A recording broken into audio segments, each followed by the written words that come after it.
Hello everybody! Vous avez vu comme je me la pète depuis que j'ai repris les cours d'anglais? Je vous salue à l'international maintenant. Bon, blague à part, c'est dimanche aujourd'hui, je n'ai pas de cours et du coup je prends le temps de vous faire une petite vidéo en compagnie de celui que j'appelle mon hamster orbital avec qui j'ai mes discussions intérieures, souvent un peu houleuses. Notre dernière discussion avec le hamster orbital portait sur l'alignement. J'entends souvent dire qu'il faut s'aligner, que c'est bien d'être aligné. J'ai envie de répondre, ok, mais c'est bien de savoir avec qui ou avec quoi on est aligné, parce qu'on peut aussi être aligné avec une ligne qui est complètement oblique, et on est un peu comme ça, vous voyez, avec la ligne qui passe. Il y a bien une ligne, mais elle est de travers. Pour moi, l'alignement, c'est quelque chose, par exemple, qui n'a rien à voir avec le fait d'aligner ou de rééquilibrer ses chakras, ou de faire une séance d'acupuncture ou de yoga ou de n'importe quoi qui nous permette d'accéder à un bien-être. Je m'explique. Je peux comprendre qu'effectivement, si on prend soin de mettre de l'ordre et de l'harmonie dans son corps, que ce soit au niveau physique, psychologique, ou idéalement au niveau subtil et à tous les niveaux, évidemment, on a l'esprit plus clair pour prendre les bonnes décisions, faire les bons choix et se sentir aligné.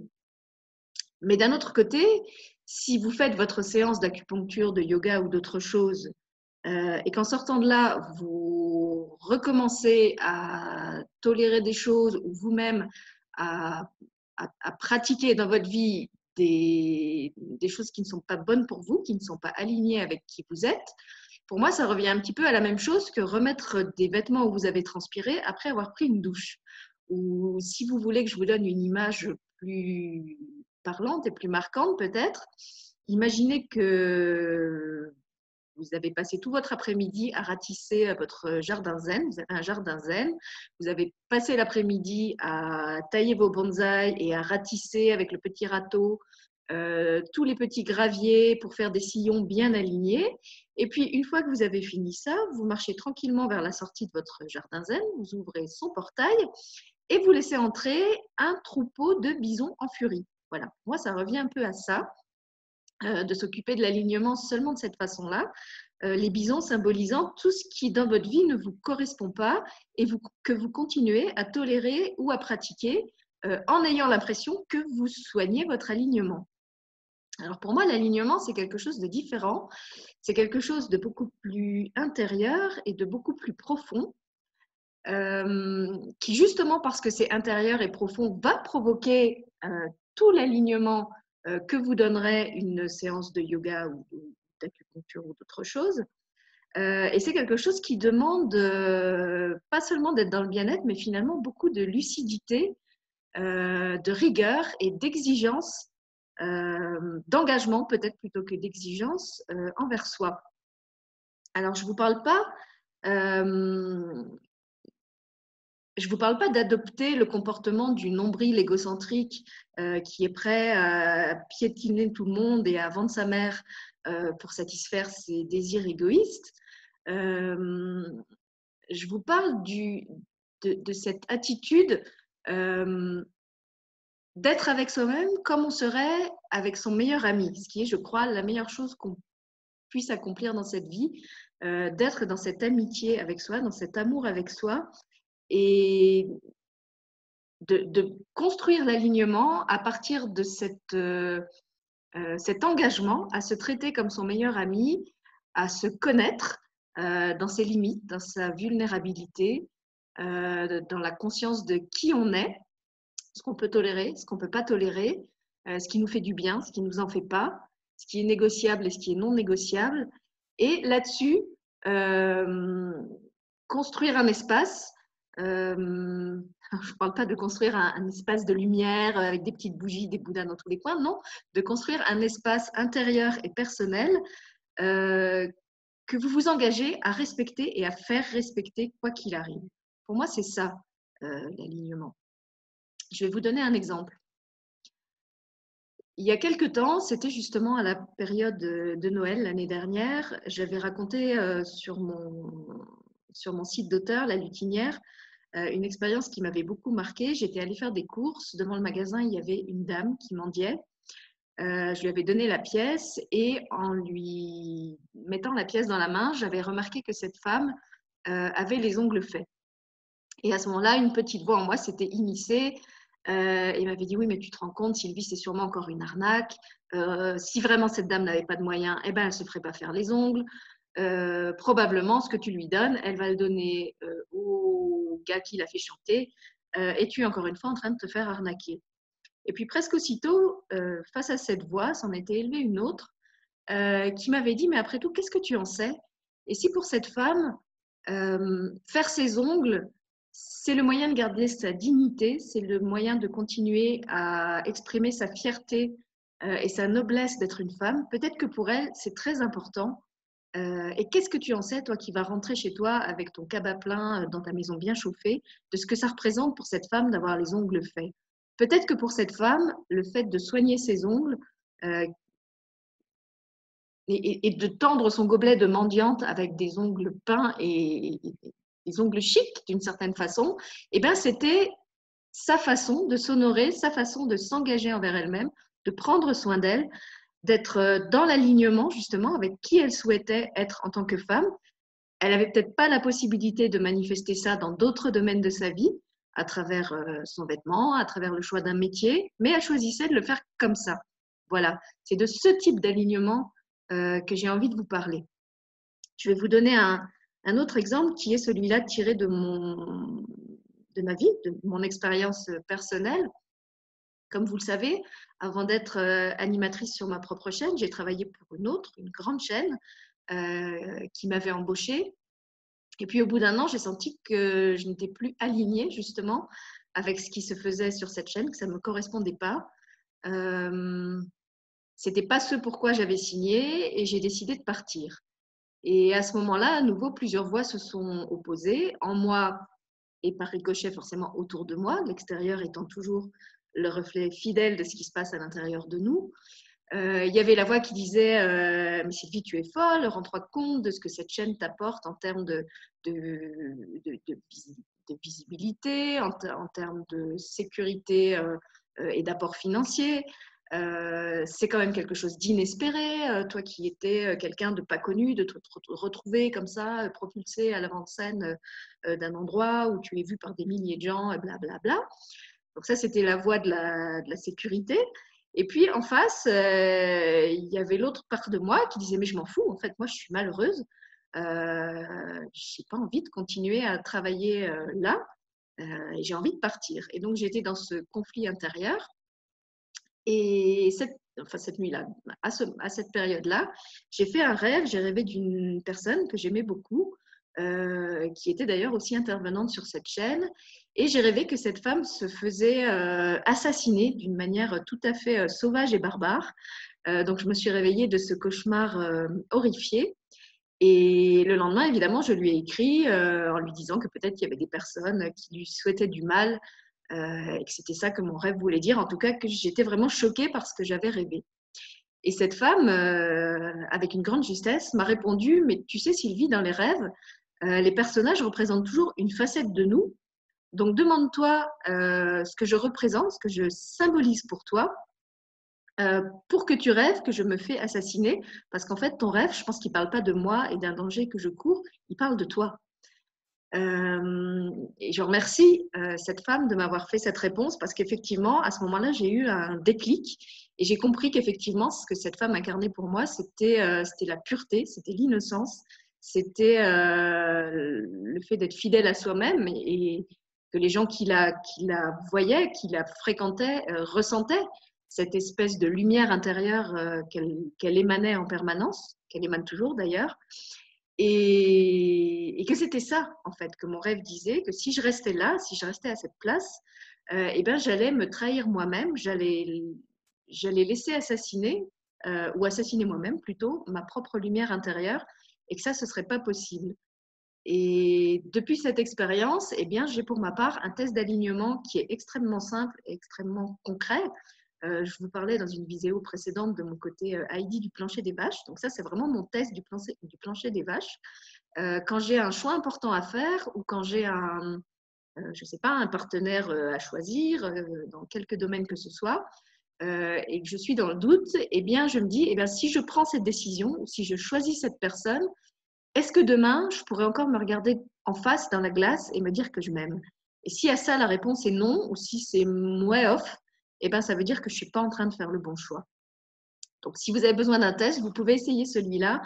Est-ce que quand vous regardez certains choix que vous avez faits dans votre vie, vous pouvez vous dire, toujours avec sincérité et intégrité, je m'aime. En faisant ce choix, je m'aime. En étant avec cette personne, je m'aime. En acceptant qu'elle me traite comme elle me traite, je m'aime. Est-ce que vous pouvez vraiment vous dire ça en face avec la sensation, je parle de sensation, pas l'idée, vraiment de le ressenti dans votre corps, que vous êtes honnête envers vous quand vous faites ce choix? Voilà. Et pour moi, c'est justement le premier bénéfice de l'alignement. Alors, il y a un premier bénéfice qui, comme je le disais, est que du moment où vous êtes aligné intérieurement, et bien, vous alignez aussi tout ce que vous êtes au niveau psychologique, physique, et vous en retirez un bien-être à tous ces niveaux-là. Du coup, vous vous protégez aussi de tout ce qui pourrait vous atteindre à l'extérieur. Physiquement, vous renforcez votre immunité. On sait que le fait de se sentir bien, c'est quelque chose qui renforce l'immunité et qui fait qu'on est moins accessible, moins vulnérable. Voilà, c'est le mot que j'ai cherché. Moins vulnérable aux agressions de tous ordres. Psychologiquement, c'est pareil. Si intérieurement, vous êtes stable, le bénéfice que vous allez en retirer, c'est qu'on pourra vous dire n'importe quoi pour essayer de vous déstabiliser, de vous culpabiliser, de vous faire changer d'avis, quelle que soit la technique qui est utilisée pour faire pression sur vous, qu'elle soit violente ou qu'elle soit douce, voire carrément insidieuse, peu importe, parce qu'en fait, vous êtes indéboulonnable, vous êtes ancré en fait dans cet amour, cet engagement que vous avez envers vous. Et vous pouvez entendre que pour la personne qui vous parle en face, votre vérité ou votre choix sont incompréhensibles et qu'elle a une autre vérité qu'elle voudrait bien que vous validiez à votre tour, mais que non, c'est pas possible parce que votre vérité à vous est autre et que c'est celle-là qui prime. Et encore une fois, le fait que votre vérité et vos choix priment, c'est pas de l'égoïsme, c'est pas du nombrilisme, c'est simplement que vous vous choisissez. Donc ça, c'est les deux premiers bénéfices. Auto-équilibrage à tous les niveaux, du fait qu'on reste en accord avec soi-même et par résonance en accord de tous ces corps à tous les niveaux. Et puis, cette solidité intérieure qui fait que vous n'êtes plus perméable, vous n'êtes plus accessible en fait, ni aux critiques, ni aux croche-pieds, ni à tout ce qu'on peut faire pour vous déstabiliser. Et vraiment, j'insiste parce que je trouve que c'est pas être buté, c'est pas être têtu. On ne parle pas de camper sur ses positions d'une façon arbitraire. Je vous parle vraiment d'une attitude où on choisit d'être respectueux de soi. Voilà, je crois que c'est ça qui est important. C'est pas qu'on veut faire du mal à l'autre, c'est pas qu'on veut faire son rebelle et ne pas obéir à certaines choses, c'est qu'on a décidé, au besoin envers et contre tout, de se respecter. Et je cherche l'expression en français, et que c'est non négociable. Voilà. L'autre avantage, selon moi, d'être aligné, c'est qu'il y a comme un… Comment je peux expliquer ça? Alors là, je vais à nouveau partir de mon expérience. Ce n'est pas une théorie, hein. C'est un constat que je tire de ce que j'ai vécu moi-même. C'est que quand je suis alignée, eh bien, je suis toujours comme un chat qui retombe sur ses pattes. C'est-à-dire que quoi qu'il m'arrive dans la vie, ça finit toujours par me revenir en bien. Je pourrais le résumer comme ça. J'explique. Le fait d'être aligné, ça ne m'a pas prémuni de tout ce qui peut arriver dans une vie. Ça ne m'a pas prémuni des échecs, ça ne m'a pas prémuni des épreuves. Et je pense que ce ne sera pas le cas pour vous non plus. Surtout à cette période où quand il tombe des grêlons, c'est même plus des grêlons, c'est des poêlons. Donc je crois que si on est en vie à cette époque-ci, c'est de toute façon pas pour vivre une vie tranquille et dépourvue de difficultés. Sinon, on aurait sûrement choisi de naître à une période un peu plus calme. En tout cas, voilà, ça m'a pas. Je vais rester centrée justement et alignée sur mon expérience personnelle pour qu'elle me serve de référence. Ça m'a pas prémuni des épreuves, ça m'a pas épargné certaines désillusions, certains échecs, certaines trahisons, ce que j'appelle et qu'on appelle avec les invités de la chaîne la namasfequerie. Donc oui, j'ai expérimenté tout ça, mais ce que j'ai constaté, c'est que finalement, même quand on a tenté de me faire du tort, ou même quand de mon propre chef, j'ai fait des erreurs, eh bien, ça s'est toujours bien résolu.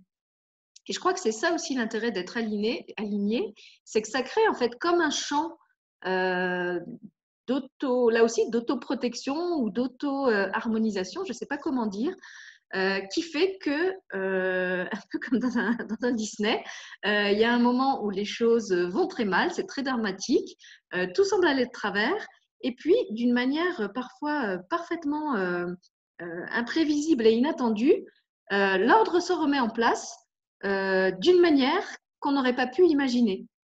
Ça m'est arrivé par exemple plusieurs fois je sais pas, je pense par exemple de prêter de l'argent ou de donner ma confiance à des personnes qui finalement ne les méritaient pas et qui ne me l'ont pas rendu, mais cet argent et cette confiance me sont revenus par d'autres biais que je n'avais pas imaginé. Un exemple tout récent, je vous ai raconté dans une des vidéos précédentes, une des vidéos de la semaine dernière, je crois, que j'avais décidé de quitter Facebook et de désactiver mon compte. Et je me sentais un peu coupable parce que de ce compte Facebook dépend la page de la VEDEC Togo, dont je suis responsable en tant que représentante de l'association au Luxembourg. Sur cette page se trouve la cagnotte qu'on avait créée pour collecter des fonds pour un projet que nous avons et dont je vous ai déjà parlé. Et je savais qu'en supprimant ou en désactivant le compte Facebook, je désactivais aussi la page et du coup, la cagnotte n'était plus visible nulle part. Donc déjà qu'elle était remplie qu'à moitié et que la situation économique n'était pas vraiment favorable aux dons, le fait de qu'elle soit plus en ligne sur Facebook diminuait encore nos chances de collecter les fonds. Le président de l'association d'ailleurs n'était pas très favorable à ma décision, mais il a eu la bonté de la respecter et d'accepter que je ferme quand même mon compte Facebook, la page, et du coup que je ne rende plus visible la fameuse cagnotte. Et étonnamment, cette cagnotte, donc où on demandait 800 € et où on en avait à l'époque à peu près 400, a commencé à se remplir alors que je n'étais plus active sur YouTube. J'avais fermé le compte Facebook et les fonds sont arrivés par d'autres biais. Voilà, je ne sais pas comment les gens ont eu connaissance de la cagnotte, puisque ni lui ni moi, nous n'avions les moyens de la faire connaître. En tout cas, il y a des dons qui sont arrivés dedans. J'ai moi-même, à titre personnel, eu des rentrées d'argent que je n'attendais pas. J'ai des gens qui m'ont payé plus que ce qu'ils me devaient. J'ai eu des ventes de livres. Je ne sais plus ce qu'il y a eu. Enfin, voilà, j'ai eu comme ça plusieurs rentrées d'argent auxquelles je ne m'attendais pas.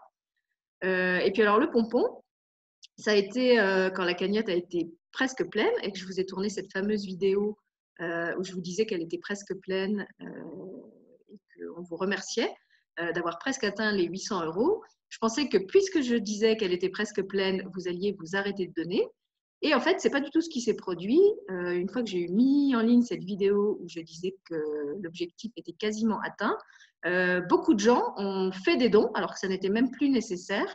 Et on a non seulement rassemblé les quelques dizaines d'euros qui nous manquaient ensemble, mais on a dépassé le plafond de la cagnotte. Ce qui fait qu'aujourd'hui, non seulement on va pouvoir finaliser l'achat de ce fameux terrain sur lequel on veut construire notre structure, ce qui n'était absolument pas comment dire, prévisible il y a quelques semaines, mais en plus, on va pouvoir commencer à construire tout de suite et peut-être même pouvoir offrir une fête de Noël aux enfants dans les locaux ou faire la fête et construire les locaux après. En tout cas, on a un budget supérieur à ce qu'on avait espéré.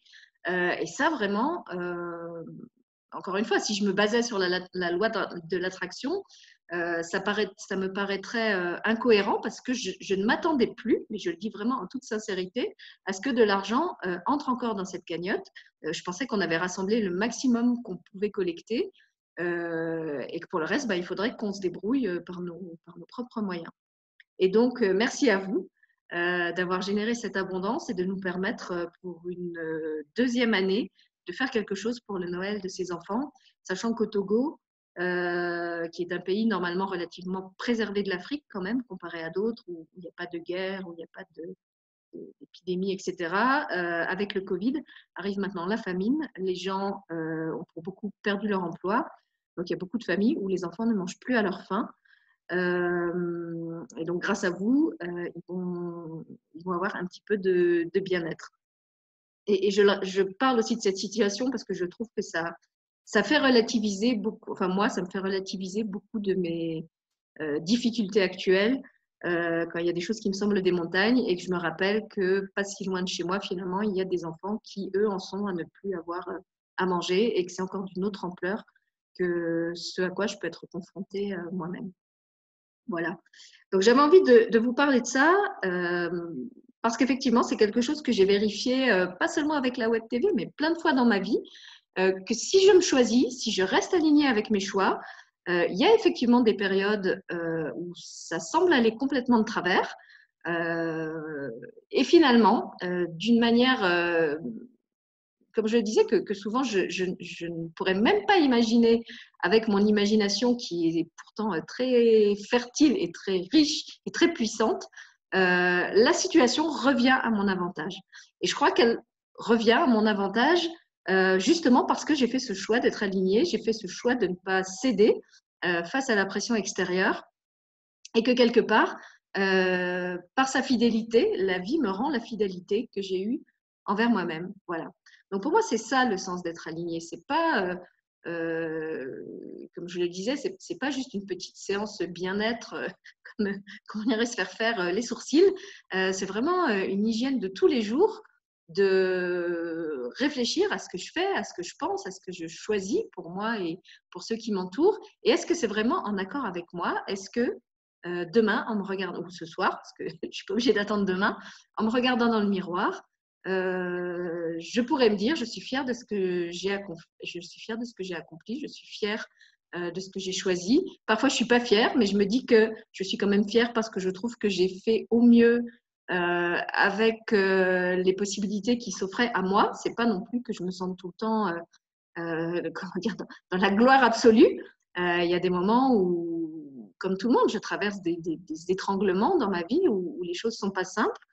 Et dans ces cas-là, eh bien, je fais à nouveau le choix qui me semble le meilleur, qui ne serait peut-être pas mon choix si j'avais plus de possibilités, mais si je passe par là, c'est que c'est par là que je dois passer. Et donc, dans ces cas-là, eh bien, à nouveau, je fais le choix qui, en mon âme et conscience, me semble le meilleur. Donc voilà, j'avais envie de partager ça avec vous, si jamais ça peut vous être utile. Si jamais vous aussi, vous vous posez des questions sur comment être aligné, comment savoir si je suis alignée, comment me réaligner. Voilà, c'est peut-être pas la peine d'aller vous payer une séance d'équilibrage des chakras ou autre chose. Vous avez peut-être juste besoin de vous mettre devant la glace, physiquement ou intérieurement, et de vous demander si quand vous regardez votre vie, eh bien, vous vous sentez en accord avec ce que vous y avez matérialisé, oui, comme quand on meuble à l'intérieur, ce que vous y avez laissé entrer. Et sinon, c'est peut-être qu'il est temps justement de changer la déco, de mettre dehors certaines choses et certaines personnes et de tout refaire à neuf ou partiellement. C'est à vous de voir. Voilà, je vous laisse avec ça. Je vous dis merci. Et puis, la prochaine fois qu'il pleut des grêlons, regardez le ciel et dites « fuck le poêlon, je suis fidèle à moi-même ». Comme dit une citation d'Oscar Wilde que j'aime beaucoup, soyez vous-même, les autres sont déjà pris. Je pense qu'effectivement, s'il y a un sens au fait d'être ici sur Terre, c'est d'incarner cette valeur unique que chacun de nous est par essence et que le sens de la vie, en tout cas moi, ce qui donne du sens à ma vie, c'est de me dire que j'incarne cette personne unique que je suis et c'est ce que je souhaite aussi à tous ceux d'entre vous, justement, qui se demandent comment réussir leur vie. Ça rejoint une autre vidéo que j'avais faite il y a quelques temps sur comment réussir sa vie. Je trouve que celle-là la complète bien. Je pense que le meilleur moyen de réussir sa vie, c'est d'être soi-même. Et peu importe ce que l'entourage en pense, on n'est pas là pour plaire à l'entourage, on est là pour être en accord avec soi. Voilà, je vous laisse avec ça, puis je vous souhaite un bon dimanche.